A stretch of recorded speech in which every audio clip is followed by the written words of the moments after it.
The Duke of Ashford had dismissed hundreds of people in his lifetime. Servants who spilled, tenants who begged, distant cousins who arrived uninvited with soft hands and hopeful eyes. He dismissed them all with the same efficiency he applied to everything else: a glance, a word, a turn back, clean, final. He had never once considered that a dismissal could be a mistake.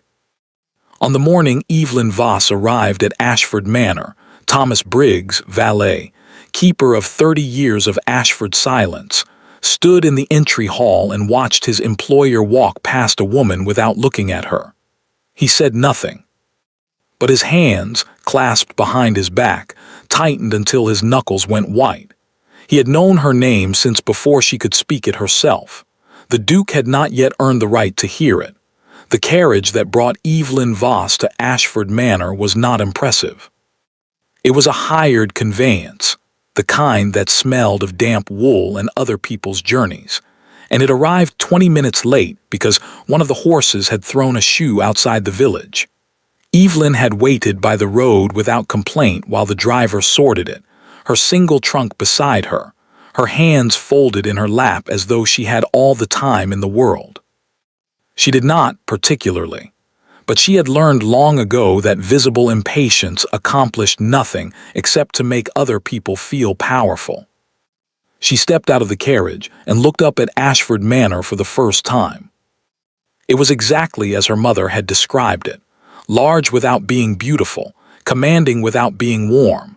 The kind of house that had been built to remind people of something: money, lineage, consequence, and had been doing so successfully for 200 years. The stone was gray. The windows were tall and clean. The gardens were immaculate in the way that suggested no one actually enjoyed them. Evelyn picked up her smaller bag herself before the driver could make the awkward calculation of whether she deserved the gesture. She was practiced at removing that particular discomfort from situations. Thomas Briggs was waiting at the top of the steps. She recognized him immediately, not from life, but from her mother's descriptions, which had always been precise. Tall, she had said, careful, the kind of man who notices everything and says very little. You will trust him when you meet him. I always did. He was older now, of course. His hair had gone fully white, and there was a stiffness in his left shoulder that hadn't been in her mother's telling. But his eyes were the same shade of steady gray her mother had mentioned, and when they found Evelyn's face, something moved through them, quick, controlled, and unmistakably recognition, before he smoothed it away. He descended 2 steps and offered a small, correct bow. Miss Voss, welcome to Ashford Manor. I am Briggs. His Grace asked me to receive you. His Grace asked, not His Grace is here. Evelyn noted the distinction. Thank you, Mr. Briggs, she said. It's a pleasure. She followed him up the steps and into the entry hall, which was exactly as cold as the exterior had promised. Black and white marble, a staircase that curved upward like a statement, portraits on every wall, each one looking down with the particular expression of people who had been important and knew it. Evelyn did not look at the portraits. Not yet. She was 2 steps inside when she heard him. Not his voice, his footsteps. A man who walked like that had never once questioned whether the floor beneath him was his. Firm, even, unhurried. The footsteps of someone who had somewhere to be and expected the world to accommodate the schedule. The Duke of Ashford came down the staircase with a sheaf of papers in one hand and his attention entirely on them. He was younger than Evelyn had imagined, early 30s, perhaps, and considerably better looking than she had prepared for, which she noted and then set aside as irrelevant. Dark hair, sharp jaw, the kind of face that would have been handsome if it had ever learned to rest. It had not, apparently, learned. Briggs stepped forward. Your Grace, Miss Voss has arrived. Lady Ashford's new companion, as arranged. I don't greet companions. He didn't look up from the papers, didn't slow his stride. He was past them and through the far door in 4 more steps, and then the door clicked shut and the entry hall was quiet again. Evelyn stood very still. Briggs stood beside her, and she could feel, without looking, the particular quality of his silence. It was not the silence of a man who agreed with what had just happened. It was the silence of a man who had seen something he recognized and was ashamed of it and could not yet say so. She let 3 seconds pass. Then she said quite pleasantly, "That's all right, Mr. Briggs. I already know what kind of man he is." Briggs turned to look at her then fully, carefully, the way he had been avoiding since the carriage. His expression was composed, but his eyes were not. "Yes," he said after a moment, "I suspect you do." He reached for her trunk himself, waving off the footman who moved to take it, and led her toward the stairs. Evelyn followed.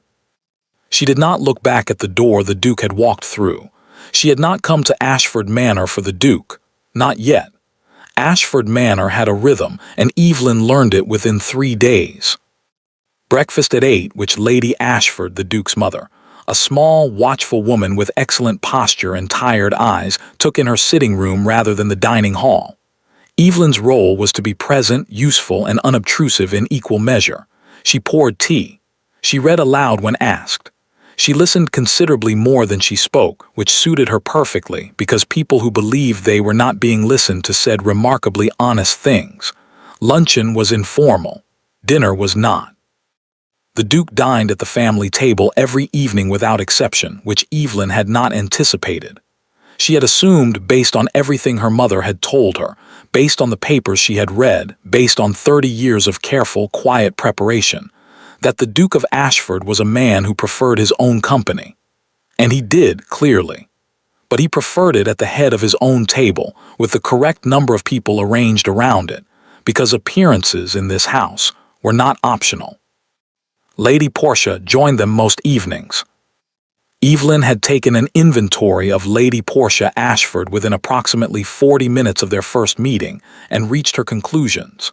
Portia was the Duke's cousin, his father's brother's daughter, and she had been circling Ashford Manor for years with the patient, deliberate energy of a woman who had identified what she wanted and was simply waiting for the correct moment to take it.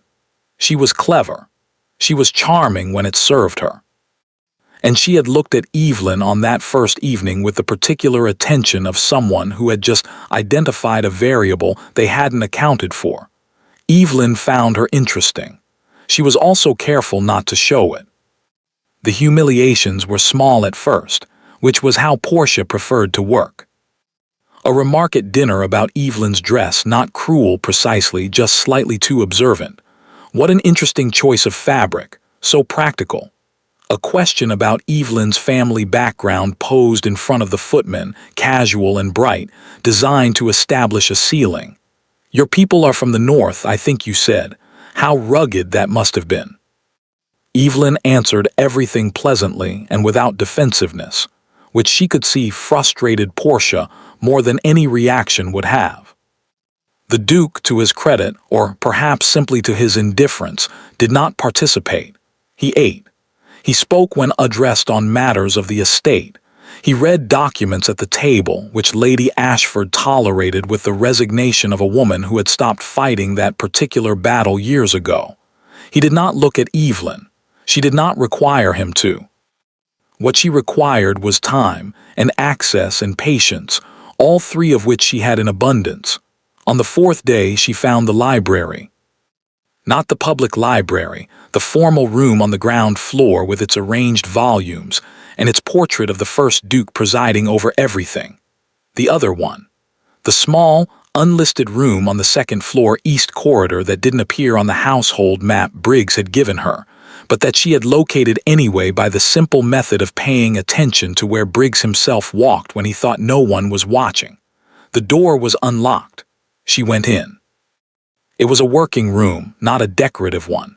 Papers, ledgers, a desk that had been used by more than one generation of Ashford men, the surface worn in 2 different places, 2 different postures, 2 different lives. The shelves held estate records going back 100 years, organized with the obsessive precision of men who believed that control over documents meant control over reality. Evelyn ran her fingers along the spines without pulling anything out. She was not here to take. Not today. She was here to understand the shape of the place, what was kept, what was ordered, What was, perhaps, missing? She was turning to leave when she heard Briggs in the corridor. She stepped back from the door and waited. His footsteps stopped outside.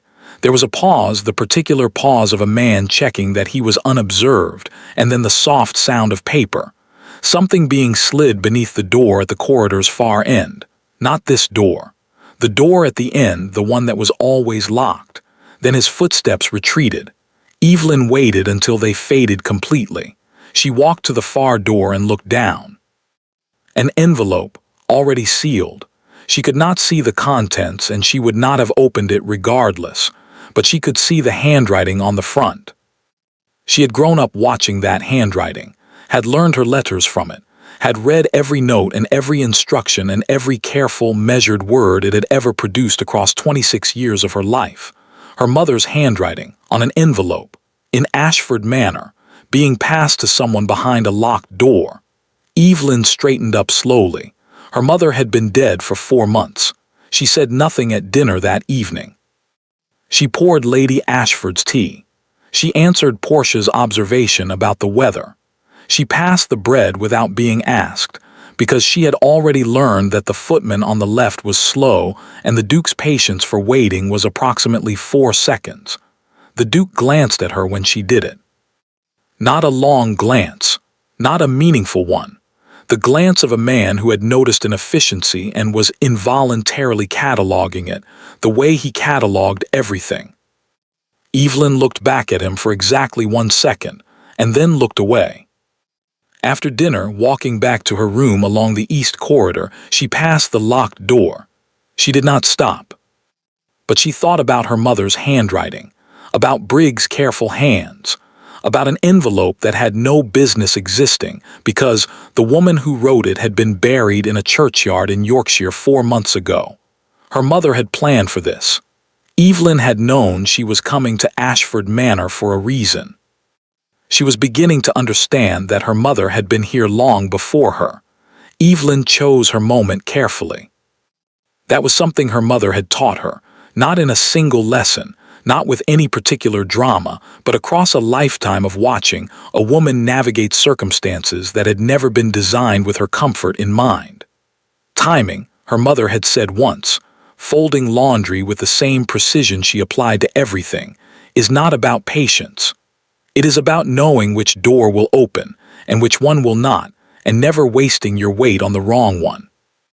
Evelyn had been 12 when she heard that. She had understood it completely. She waited 4 more days after the envelope. She found Briggs in the East Garden on a Tuesday morning, doing something that was not precisely his job, deadheading roses along the far wall with the focused attention of a man who needed to be doing something with his hands. The gardener was visible at the opposite end of the grounds. No one else was near. Evelyn walked toward him at an unhurried pace and stopped beside him. She said nothing for a moment, just looked at the roses.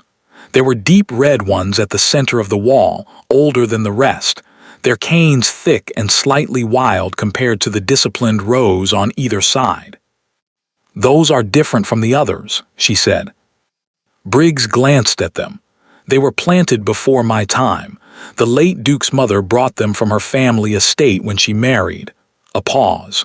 "They don't conform well. His Grace has suggested replacing them twice. But they're still here." "They are." Evelyn let another moment pass. Then she said quite evenly, "I saw the envelope, Mr. Briggs."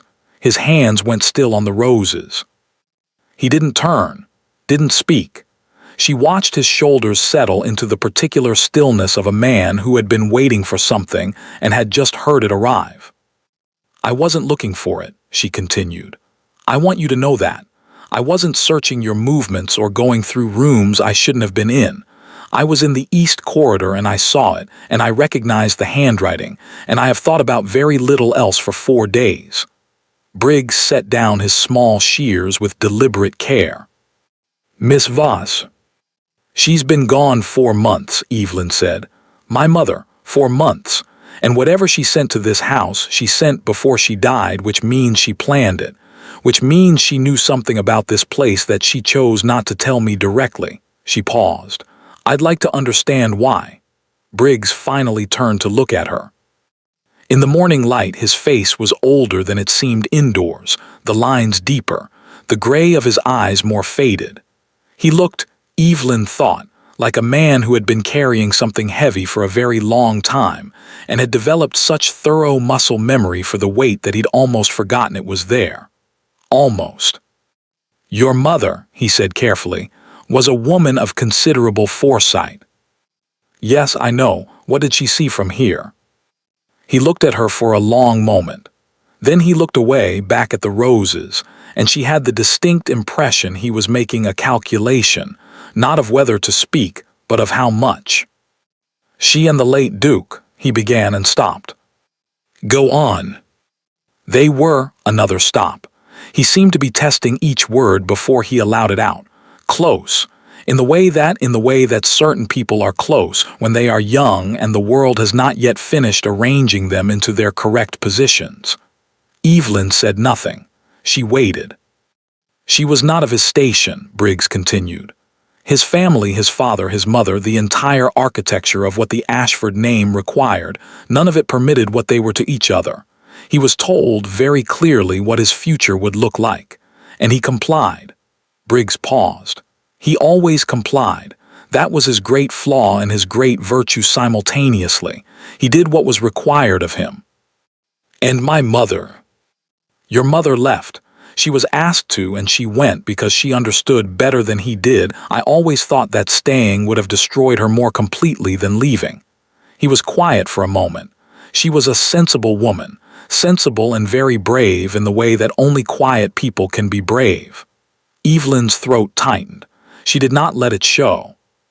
"He knew about me," she said. It was not a question.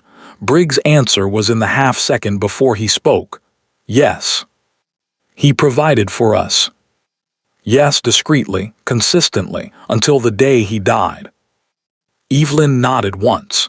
She had known this, had half known it, had constructed it from the evidence of her own life, the education that should have been beyond her mother's means, the small house that was always kept, the bills that were always met. She had known and not known simultaneously, the way you can know a thing and still need someone to say it plainly before it becomes real. "The envelope," she said, "what was in it?" "I am not at liberty." "Mr. Briggs." He looked at her again, and this time something in his expression shifted, not broke precisely, but gave slightly at the edges, the way old wood gives under sustained pressure.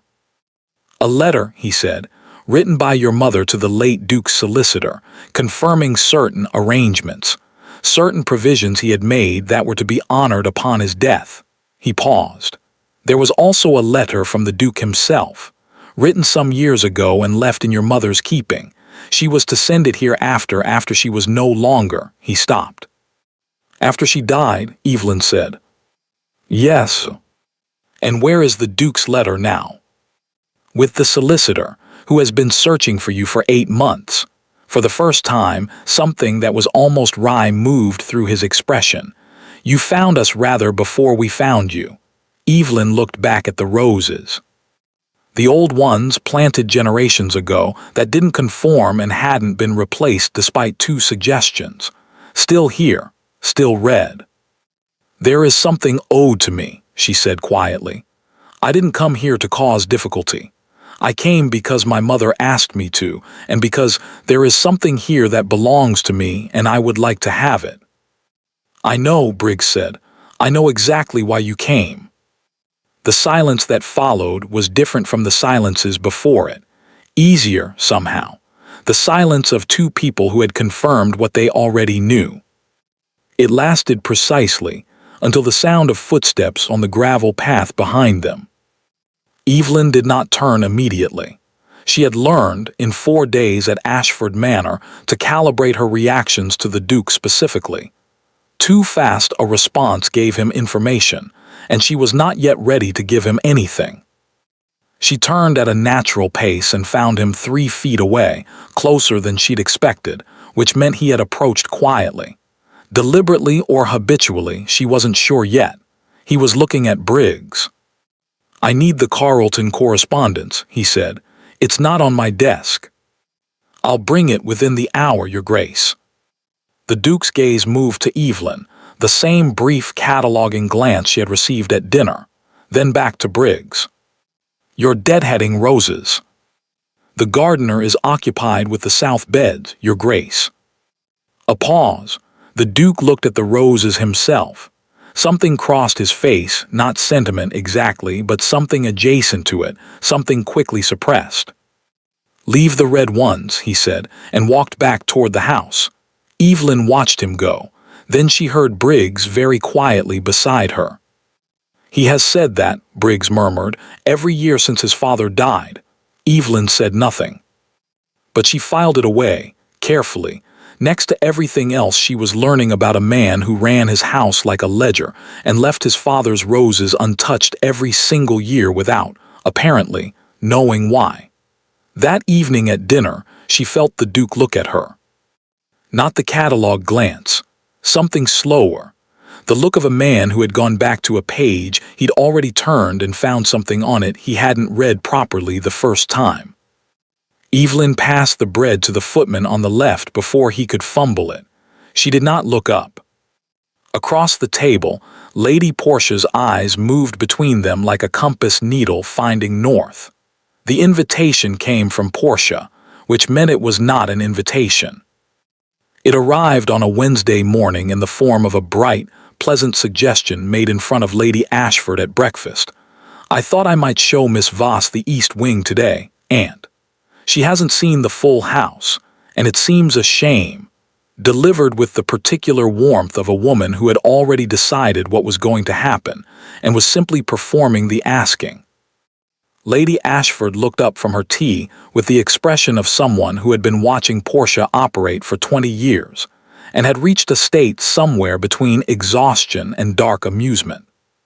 "How thoughtful," she said. Evelyn accepted with a small smile and spent the walk to the East Wing constructing, quietly, an accurate picture of what Portia wanted from the exercise. It was not, she had concluded by the time they reached the East Corridor, generosity. The East Wing had been closed for years, not abandoned precisely, but set aside. The floors were clean. The air was cool and still in the way of rooms that are maintained but not inhabited. Dust covers sat over the larger furniture like patient ghosts. The windows were shut, and the light that came through them had the flattened, colorless quality of light that had not been let in for a long time. Portia moved through it with the ease of someone who knew the space well. She talked as she walked the history of each room, the purpose of each piece of furniture, the names and dates and notable achievements of various Ashford predecessors, delivered in the bright, informative tone of a woman who had learned all of this and wanted credit for having done so. Evelyn listened and asked the occasional question, and maintained the expression of someone who was genuinely interested and entirely at ease. She was entirely at ease. That was the part Portia had miscalculated. She had expected Evelyn to be impressed, or intimidated, or at least visibly conscious of the gap between herself and all of this, the portraits, the ceilings, the accumulated weight of 200 years of consequence. She had brought her here to establish a scale and to place Evelyn clearly at the smaller end of it. Evelyn had grown up knowing exactly whose blood ran in her veins. Grandeur did not unsettle her. It felt, if anything, faintly familiar. The portrait gallery was at the far end of the wing.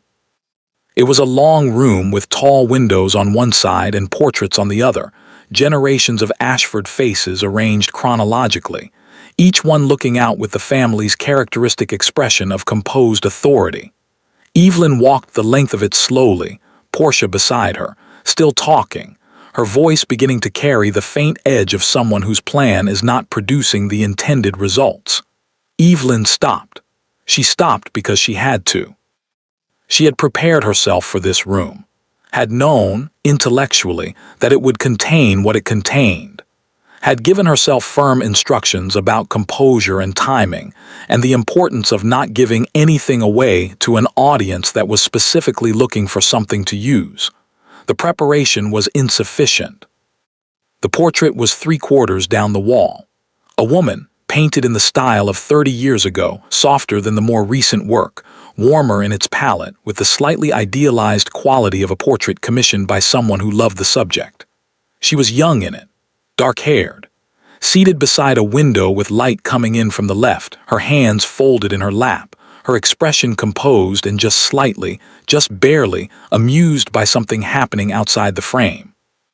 Evelyn recognized the hands first, then the way the light sat on the jaw, then the expression.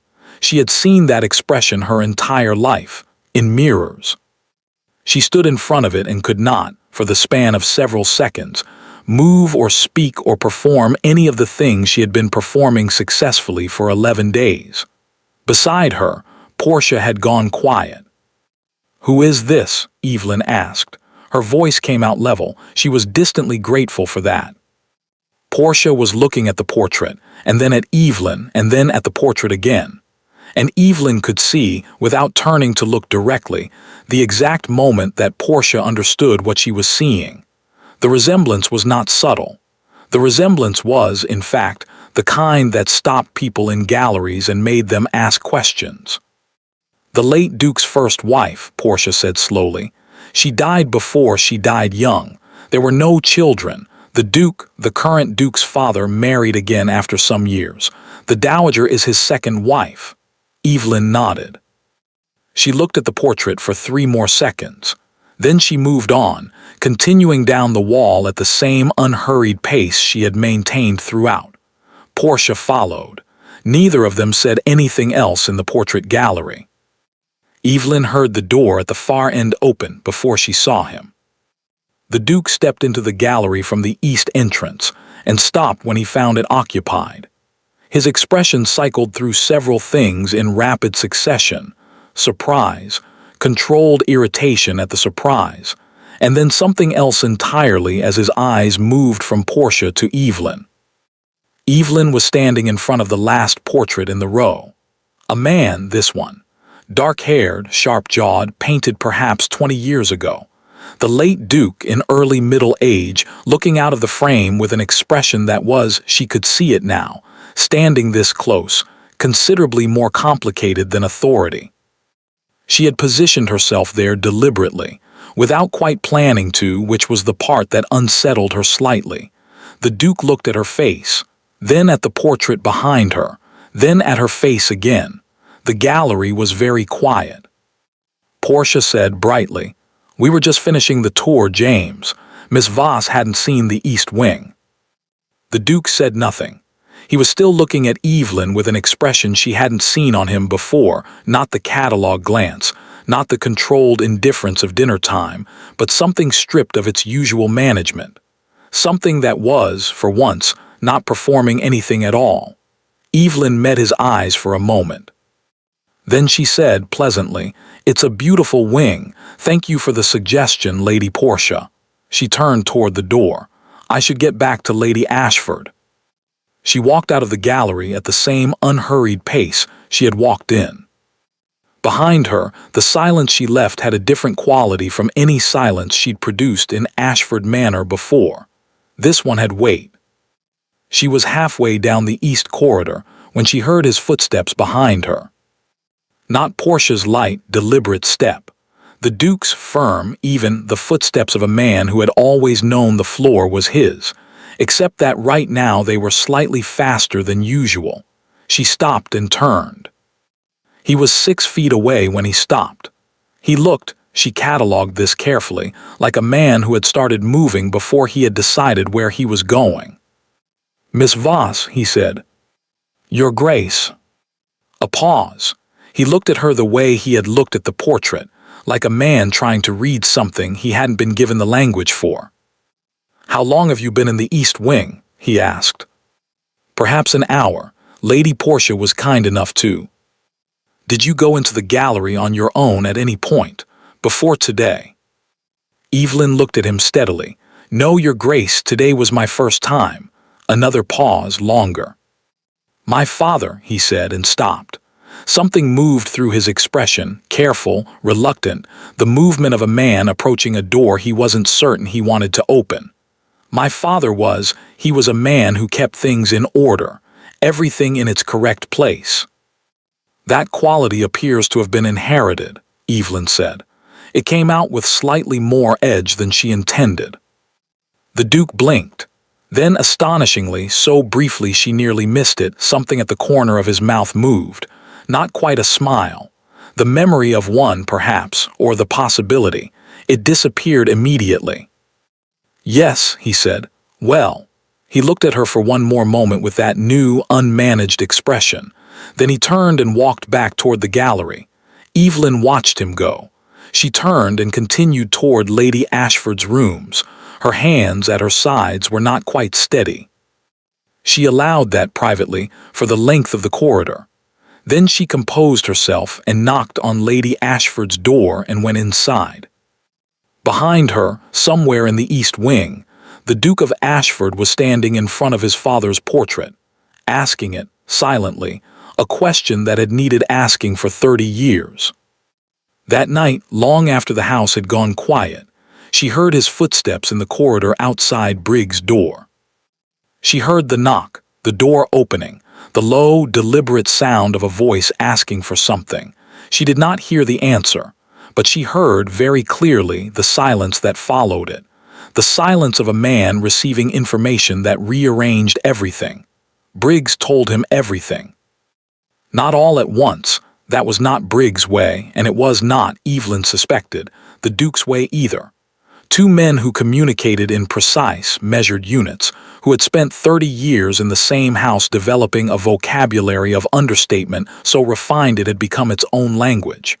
They would have done it carefully, methodically.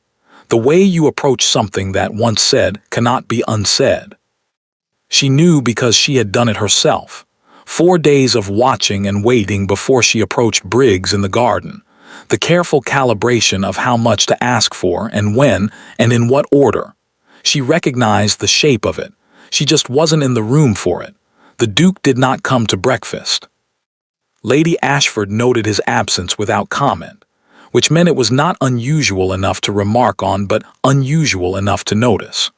Portia arrived late and spent the meal in a state of bright, watchful energy that Evelyn recognized as the particular alertness of someone who knew something had shifted and was trying to locate the source. Evelyn drank her tea and read aloud from the novel Lady Ashford had requested, a cheerful thing about a family in Bath with more daughters than sense, and performed complete unconcern with the expertise of someone who had been performing it for 11 days and was, by now, quite good. Inside, she was doing calculations. He knew, or was knowing, which was its own process. The information was in him now, working through him the way cold water works through a man who has been standing in it long enough to stop feeling it. The shock comes later. The cold comes after the numbness. She knew this from experience. She had had 4 months to absorb what Briggs had told him last night in approximately 20 minutes. She found, somewhat to her own surprise, that she felt sorry for him. Not entirely, but somewhat. He appeared at luncheon. He sat at the head of the table and ate with his usual efficiency, and spoke when spoken to on the subject of a drainage problem on the North Estate, and did not, from the outside, appear to be a man whose understanding of his own history had been reconstructed overnight. Evelyn watched him without appearing to. He was pale, very slightly. The kind of pale that came from not sleeping, managed well but not perfectly. His jaw was set a degree tighter than usual. And once, only once, when the conversation lapsed and the table went momentarily quiet, he looked at Evelyn with an expression that was so unguarded, so completely without its usual armor, that she had to look away first. She, who had been looking directly at things her entire life without flinching, she looked away. Portia saw it. Evelyn watched Portia file it efficiently into whatever she was building. He came to find her that afternoon. She was in the library, the real one, the ground floor room, sitting in the window with a letter she had been composing and reconsidering for 3 days.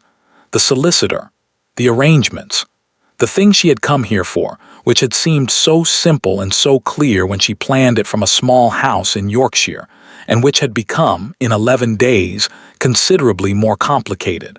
She heard him stop in the doorway. She did not look up immediately. She gave him the same 3 seconds she gave everything, enough time to compose herself, not enough to seem evasive. Then she set down the letter and turned. He was standing with his hands behind his back, which she had come to understand was his default posture when he was uncertain. It looked authoritative, but it was actually containment. Something to do with the hands when the hands didn't know what to do. He looked at her for a moment. Then he said, "May I sit down?" Evelyn blinked. She had not expected that. In 11 days, the Duke of Ashford had not once asked permission for anything in his own house. "Of course," she said. He sat in the chair across from her, not at the desk, not in the position of authority, but the chair across, the equal position, and looked at the window beside her for a moment as though it contained something instructive. "Briggs told me," he said. "I assumed he would. He told me last night. He had been waiting, I think, for the right moment. Or for a moment when continuing to wait was no longer." He stopped, started again. "He has known since before I was born." "Yes," the Duke looked at her directly. "My father knew about you." "Yes." "He provided for you, for your mother." "Yes." A pause. His jaw was doing the thing she'd noticed at luncheon, that extra degree of tightness, the pressure of a man keeping something managed. "I did not know," he said. "I want you to understand that. I was not told, and I did not." He stopped. "When I walked past you in the entry hall, when I said, 'Your Grace,'" Evelyn's voice was even, "you didn't know." "That is not an excuse." "No," she agreed, "but it is a fact, and facts are useful."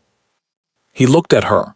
Something moved through his expression, surprise, she thought, and something more complicated beneath it. He had expected, perhaps, recrimination. She had given him instead the same practical clarity she gave everything, and he didn't quite know what to do with it. She understood. She had been giving people things they didn't expect for 26 years. He told her what Briggs had told him in the order that it had apparently been delivered, methodically, quietly, like a man reading from a document he was still in the process of believing. Her mother and his father, young, before the weight of the Ashford name had finished settling onto him. A closeness that the family had identified and terminated with the efficiency of people who understood that sentiment was a luxury the heir to a dukedom could not afford. Her mother, sent away. His father, redirected toward an appropriate match, the first wife, who had died young, and then the second, who sat in the breakfast room every morning with her excellent posture and her tired eyes. And throughout all of it, quietly, consistently, across 30 years, his father maintaining what he could. The house, the bills, the education, the small provisions that said, without ever being able to say it plainly, "I know you exist. I have not forgotten." The Duke stopped speaking. The library was very quiet. "There's a will," Evelyn said. "Yes. I'm in it." He met her eyes. "Yes. A letter and a property, a small estate in Wiltshire held in trust. It was to be transferred to you upon proof of identity and an acknowledgement." He paused on that word, acknowledgement. The weight of it was considerable. "That's what I came for," Evelyn said. "The letter and the property, and yes, the acknowledgement." She looked at her hands for a moment. "My mother didn't tell me directly. She was not the kind of woman who explained her choices. She left me a letter of her own after she died, instructions. She told me to come here to speak to Briggs and to ask for what was owed." Evelyn paused. "She also told me not to cause difficulty." "And have you," he asked, "caused difficulty?" Something shifted in Evelyn's chest, not quite amusement, something adjacent to it.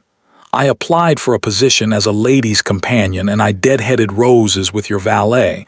I think I've been relatively restrained." The Duke looked at her. And then, for the first time fully, without the brief suppression she had seen at the corner of his mouth in the corridor, he almost smiled. Not quite, but almost. The face that had never learned to rest came within a remarkable distance of resting. It lasted perhaps 2 seconds. Then his expression shifted, and Evelyn watched him remember something. "Portia," he said. Evelyn waited. His face had returned to its set, contained expression, but with a new quality underneath it, something tighter, colder. "She was listening," he said. "Last night, when Briggs, I heard her in the corridor after. I don't know how much she heard." Evelyn thought of Portia at breakfast. The bright, watchful energy. The way her eyes had moved between Evelyn and the Duke at luncheon with the efficiency of a woman triangulating. "Enough," Evelyn said.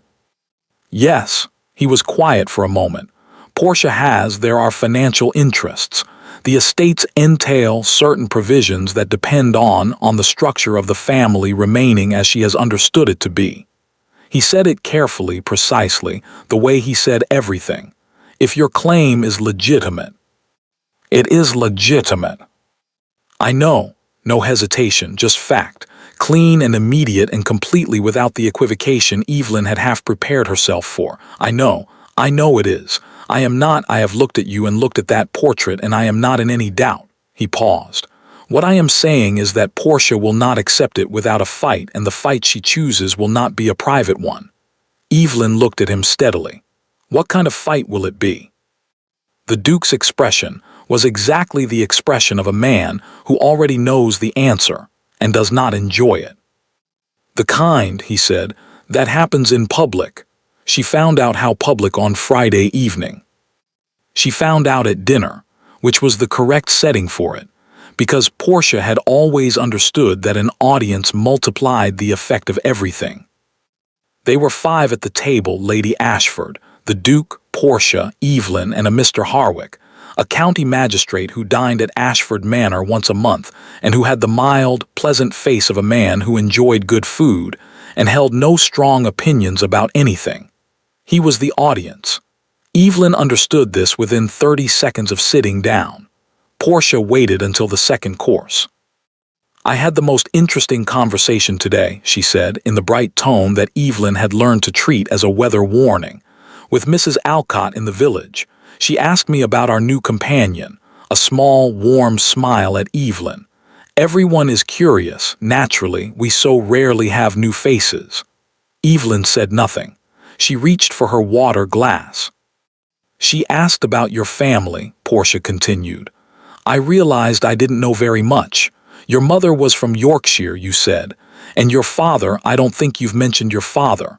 The table was very quiet.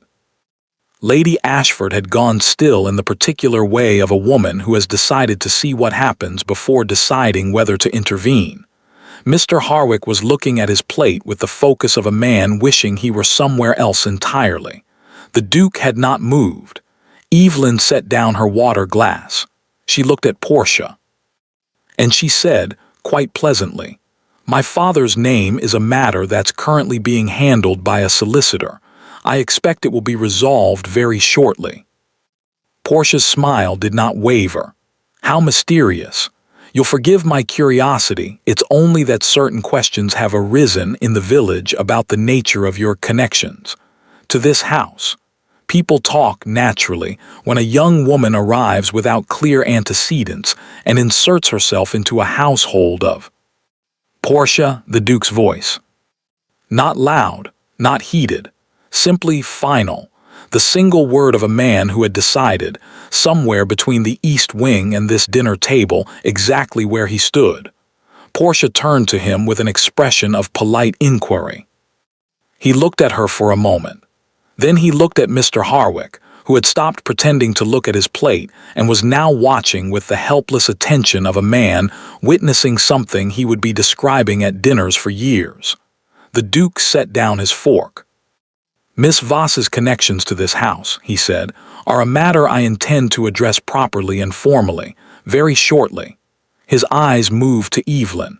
"She is here because she belongs here, and because there is something in this house that has been owed to her for 26 years. A pause. "That is all that needs to be said tonight." The table absorbed this. Lady Ashford made a small sound, not surprise, Evelyn thought. Something quieter than that. Something that had been waiting. Portia's smile was still in place, but it had changed quality entirely. It was the smile of a woman calculating distances. Mr. Harwick reached for his wine with the energy of a man who had decided that food and drink were, in this moment, his safest options. Evelyn looked at the Duke. He was looking back at her with the expression she had first seen in the East Wing corridor, that unguarded, unmanaged look, the one without its usual armor, but steadier now, more certain. She didn't expect that, some part of her noted. She had come for a letter, for a property, for acknowledgment written in a solicitor's careful hand. He had just acknowledged her at a dinner table in front of a county magistrate. She had not planned for that. She was not, she realized, entirely certain what to do with it. After dinner, walking back to her room, she passed Briggs on the stairs. He looked at her. She looked at him. "He told them," she said quietly. Briggs said nothing for a moment. "Then he is his father's son," he said, "in the ways that matter." Evelyn nodded once and continued up the stairs. Behind her, she heard Portia's voice drifting from the drawing room, bright, reconstructed, pivoting already toward whatever came next. Whatever came next would not be quiet. Evelyn had known that from the moment she stepped out of a hired carriage and looked up at a gray stone house that felt, against all logic, faintly familiar. She went to her room and sat at the small desk and picked up the letter she had been composing for 3 days. She set it aside. Then she took a fresh sheet of paper and began to write. "Dear Mr. Alcott," she wrote, the solicitor's name, the careful address. "I believe the matter may be approaching its resolution sooner than anticipated. There are certain developments which require your attention." She wrote for 20 minutes, neatly and precisely, the way her mother had taught her. Then she sealed it and set it by the door for the morning post. She did not sleep for a long time. But when she did, she slept more soundly than she had since arriving at Ashford Manor. The rumors reached the village before breakfast on Saturday. Evelyn did not know this until Mrs. Hale, Lady Ashford's housekeeper, a solid, reliable woman who had the particular quality of knowing everything that happened within a 5-mile radius, and disclosing it only when it became structurally necessary, appeared at Lady Ashford's sitting-room door at 8:30 with an expression that said, plainly, that something had needed disclosing. Evelyn was present. She had been reading aloud the Bath novel, The Daughters, the cheerful domestic catastrophes, when Mrs. Hale knocked, and she closed the book quietly and made to leave. "Stay," said Lady Ashford. Evelyn stayed. The story Portia had put into circulation was elegant in its construction. Evelyn granted her that. It was not a direct accusation. Direct accusations could be disproved, and Portia was too intelligent for anything that could be cleanly disproved. It was instead a series of observations, deployed through the correct channels, a word to Mrs. Alcott, a remark to the vicar's wife, a concerned aside to the magistrate's sister, that assembled themselves in the listener's mind into a picture Portia had never explicitly painted. A young woman, unclear origins, arrived without proper introduction, inserted herself into the household with suspicious ease, seemed to certain observers remarkably comfortable in rooms she should have found intimidating, asked questions, watched people, had perhaps a certain resemblance to, well, one didn't like to say. The implication, fully assembled, was that Evelyn was a schemer, a woman who had identified a vulnerability in the Ashford family history and arrived to exploit it, possibly not who she said she was at all. It was the kind of story that didn't need to be true to be damaging. It only needed to be interesting. And it was, apparently, very interesting. Lady Ashford listened to Mrs. Hale's report without expression. When it was finished, she sat for a moment in the silence of a woman organizing her response. Then she said, "Thank you, Mrs. Hale, that will be all." Mrs. Hale withdrew. Lady Ashford looked at Evelyn. Evelyn met her gaze and waited. She had been waiting in one form or another for 11 days. She was practiced at it. "I have not asked you," Lady Ashford said, About your mother. No, Evelyn agreed. I knew her name. She said it simply, without drama. My husband, my late husband, was not a man who explained himself, but I am not a woman who required explanation. I understood the shape of certain things. She paused. I did not know about you specifically. I want to be honest about that. I understand. But I am not surprised. A pause. Your mother was, I am told, she was a woman of considerable quality. She was, Evelyn said, the finest person I have known. Lady Ashford looked at her for a moment with an expression that was complicated and honest, and more human than anything Evelyn had seen on her face in 11 days of breakfast. Yes, she said quietly, I rather thought she must have been. The silence that followed was the most peaceful silence Evelyn had experienced in Ashford Manor. It lasted until the Duke's footsteps sounded in the corridor. He knocked and came in without waiting, which suggested urgency, and stopped when he found both of them looking at him. He looked at his mother, then at Evelyn. You've heard, he said. Mrs. Hale is thorough, Lady Ashford said. He came further into the room.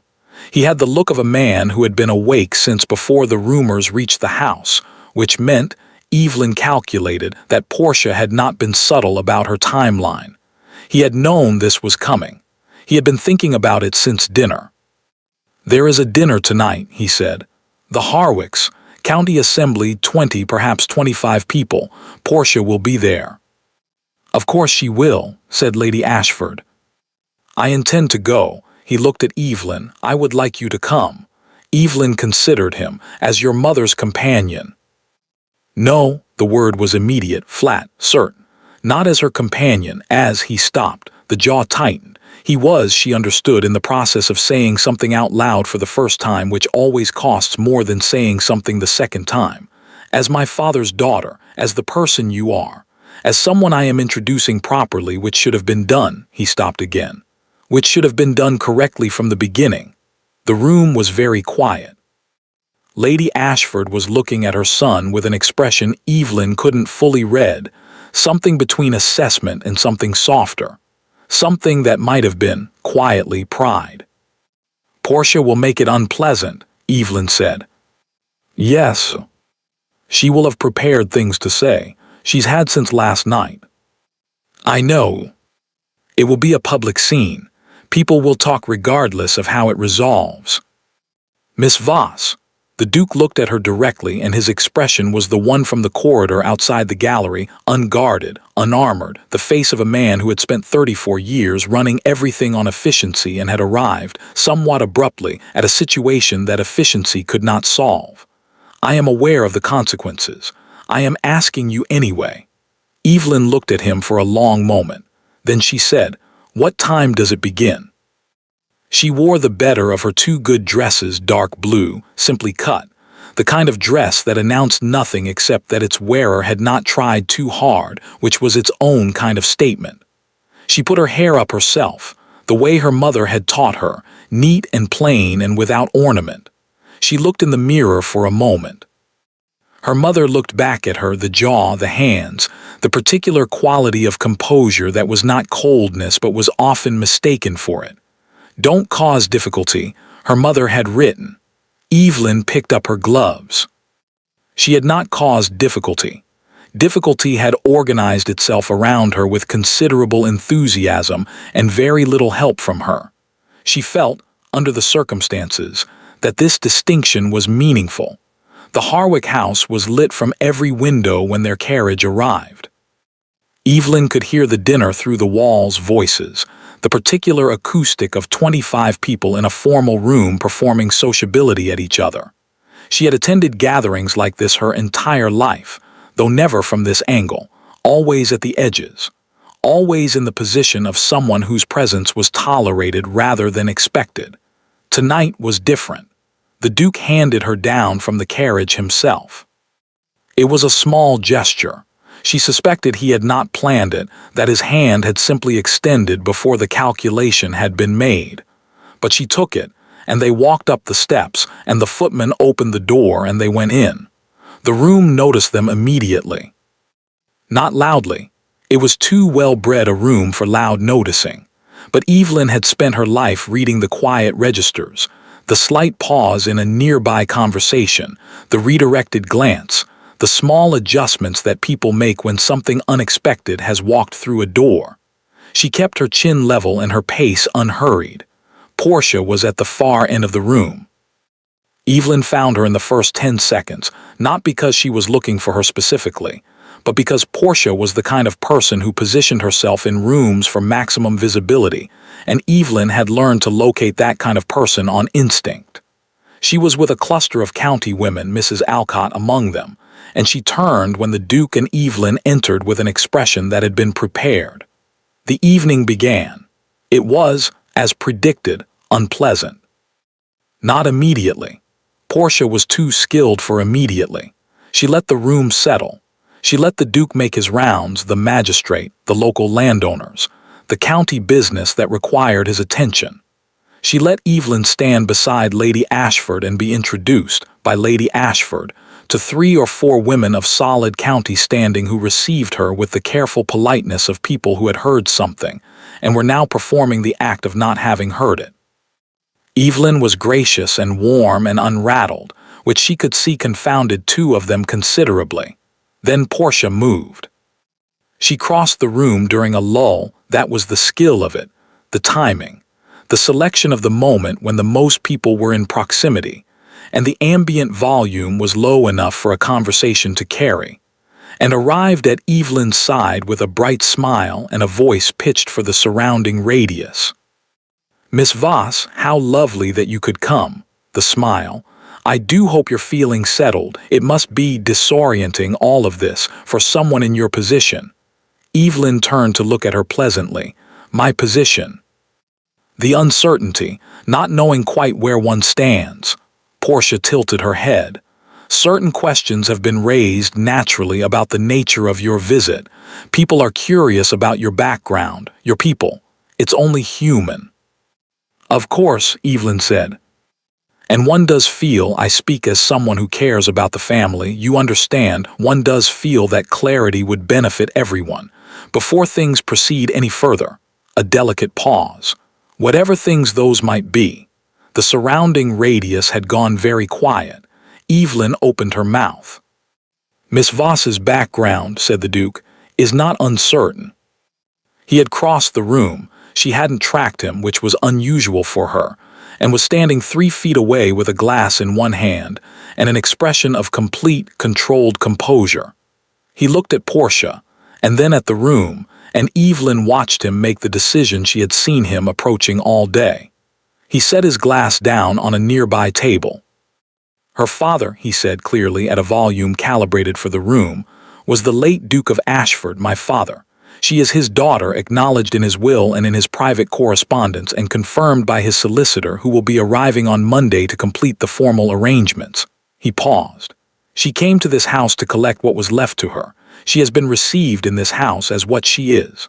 Another pause, the smallest one. "My sister, which is what she is, and which is how she will be addressed." The room did not move. 25 people stood in various positions of absolute stillness, holding their drinks, performing the collective act of a county social gathering that had just received more interesting material than it had anticipated. Portia's face had gone through several things in rapid succession, and arrived at a composed, unreadable expression that was costing her considerably. Evelyn stood in the center of all of it and felt, for the first time since a hired carriage had dropped her outside gray stone walls 11 days ago, something release in her chest. Something that had been held tightly and carefully and without complaint for 26 years. Not joy exactly. Not yet. Something quieter and more fundamental than joy. Recognition. Lady Ashford, who had been standing to Evelyn's left, reached over and placed her hand briefly on Evelyn's arm. She said nothing. She didn't need to. Mrs. Alcott, near the back of the room, leaned toward the woman beside her and said something in a low voice. The woman nodded. The calculation was already happening. The recalibration, the revision of the story Portia had given them, the social arithmetic of a county reordering its understanding.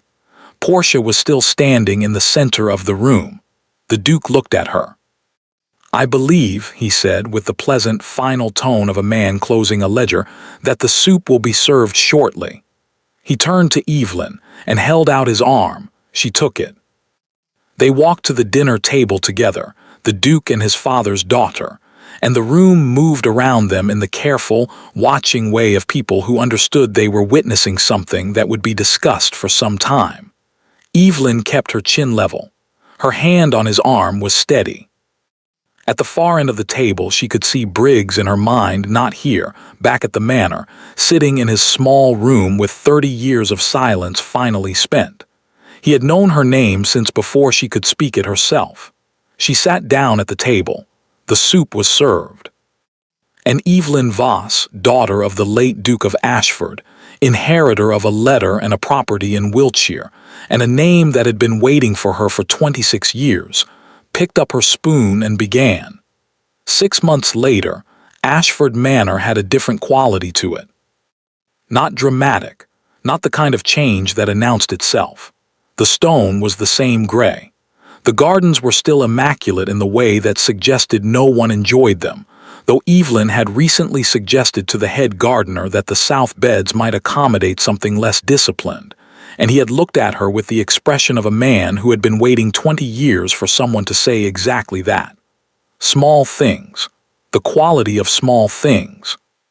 The property in Wiltshire had been transferred in October, 6 weeks after the Harwick dinner, with the quiet efficiency of legal matters that have been waiting long enough and are finally permitted to resolve themselves.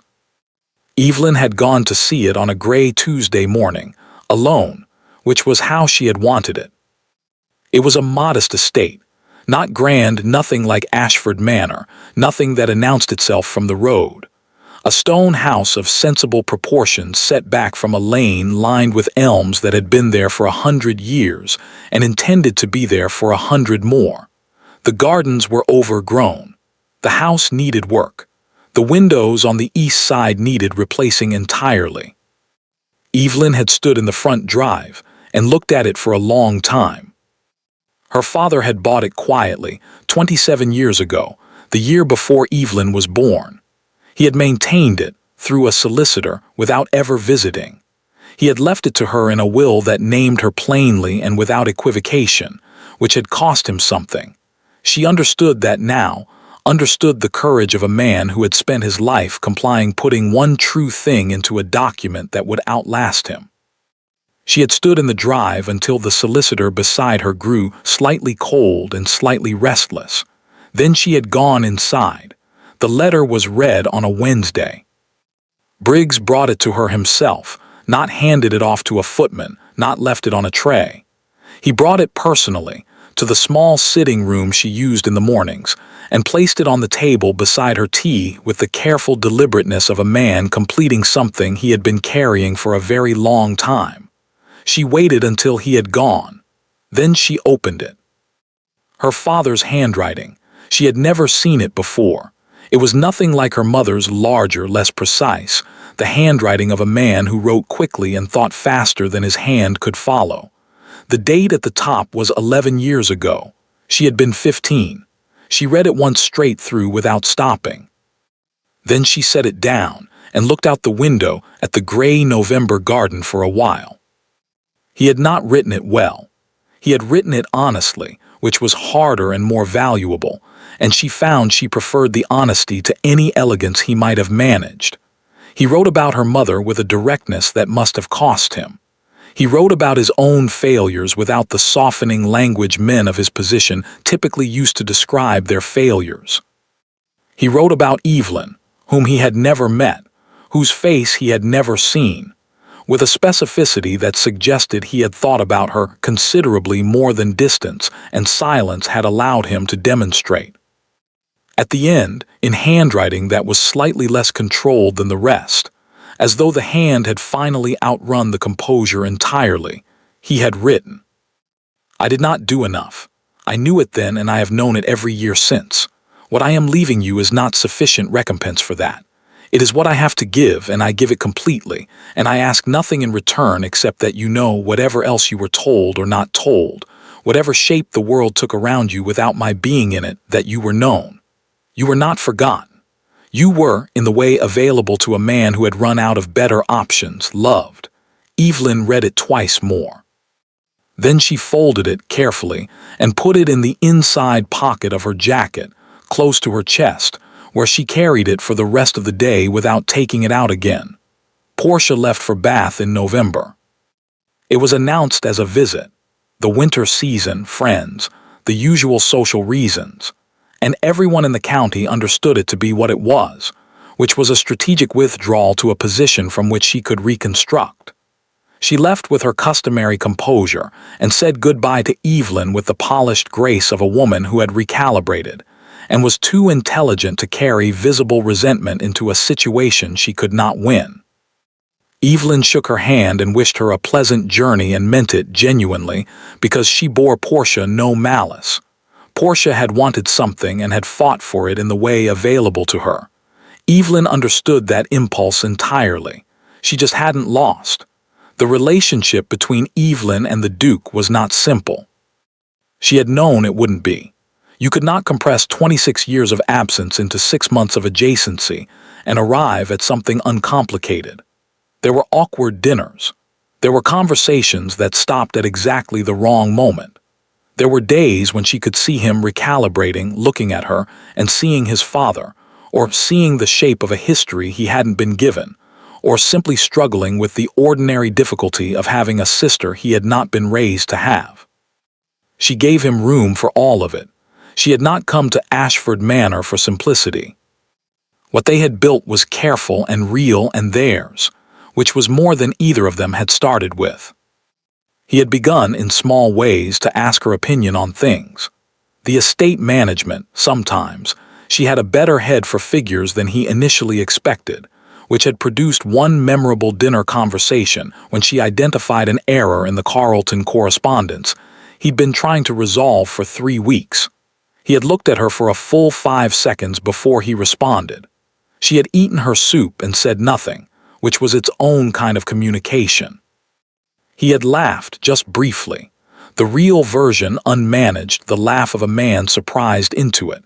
She had filed it away with the roses. In December, a new family arrived in the county. They came with a letter of introduction to Ashford Manor, a Mr. and Mrs. Fontaine, recently arrived from London, with 3 daughters and the unmistakable energy of people who had come to a county specifically to be noticed by it. They arrived on a Tuesday afternoon, unannounced, which was slightly irregular, and were received in the entry hall by Briggs while the Duke was occupied with estate business. Evelyn happened to be crossing the hall. Briggs caught her eye. She understood the look immediately. He would want to know, but he's in the middle of the Carlton figures, and I'd rather not. Evelyn stopped. Mr. and Mrs. Fontaine, she said pleasantly, welcome to Ashford Manor. I'm afraid His Grace is occupied at present, but I'm happy to receive you. I'm Miss Voss. Mrs. Fontaine opened her mouth. Then she paused, with the expression of a woman recalibrating mid-sentence. Miss Voss, she said carefully, forgive me, are you? The Duke's sister, Evelyn said, simply, without drama, the way you say a thing that has become, in 6 months, simply true. Yes. Mrs. Fontaine's expression completed its recalibration and arrived at warm, slightly awed cordiality. Her husband bowed. The 3 daughters looked at Evelyn with the bright, assessing attention of young women trying to determine the exact nature of every social relationship in a new county. Evelyn smiled at them and rang for tea. She told the Duke about it at dinner. He listened with the particular quality of attention he had developed for stories about Evelyn navigating the county on his behalf, focused, slightly dry, ready to be amused. When she finished, he was quiet for a moment. You introduced yourself as my sister, he said. It seemed the most efficient description. Another pause. Yes, he said, it is. He reached for his wine. Then he set it down without drinking it and looked at her with the expression she had first seen in an East Wing corridor, unguarded, unarmored, except that now it was quieter, more settled. The expression of a man who had arrived somewhere and recognized it as somewhere he intended to stay. "I should have introduced you myself," he said. "6 months ago, the day you arrived." Evelyn looked at him. "You didn't know," she said. "We've established this." "I know now." "Yes," she picked up her own wine. "You do." He looked at her for a moment longer. Then he nodded once with the clean finality of a man closing an account. Matter settled, filed correctly, complete. Evelyn drank her wine. Across the table, Lady Ashford watched them both with the quiet expression of a woman who had made peace, somewhere in the last 6 months, with a history she hadn't chosen and a present that had turned out, against considerable odds, to be all right. Later that evening, Evelyn passed Briggs on the staircase. It had become, in 6 months, a habit, this particular staircase, this particular hour, the small daily accounting of two people who understood the shape of the same story from different angles. He looked at her. She looked at him. "The Fontaine family," she said. "Did you know them?" "No," Briggs said. "New to the county."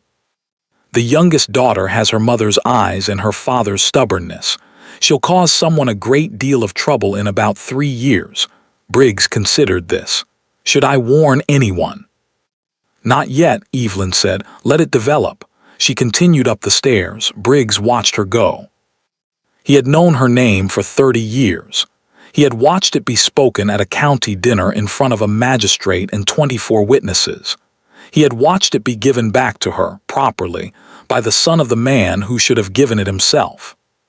He had watched a woman arrive at this house in a hired carriage that smelled of other people's journeys, with a single trunk and a composure so complete it had taken him 11 days to see what it was costing her.